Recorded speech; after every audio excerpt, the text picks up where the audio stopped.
Здравейте!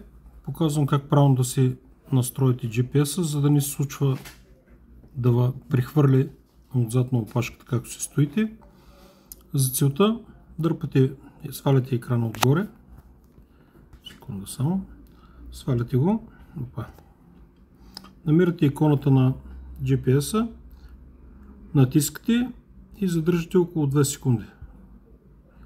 Отваря ви веднага местоположение. Натискате услуги на местоположение. Най-отдолу има сканиране за Wi-Fi и Bluetooth сканиране. Тези двете неща трябва да бъдат изключени. Следващото, което променяте, е точност на местоположението. Точността на местоположението също трябва да бъде изключена.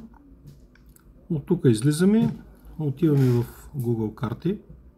Намирате си Google карти.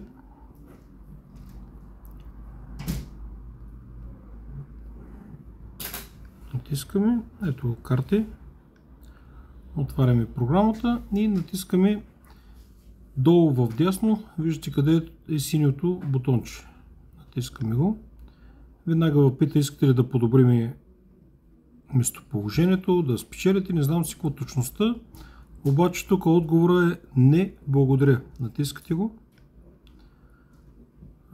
Сега вече като резултат трябва да знаете, първоначалното позициониране ще е малко по-бавно, но това ще е еднократно. След това вече няма да имате проблем и на опашката няма да фърля. Лека работа!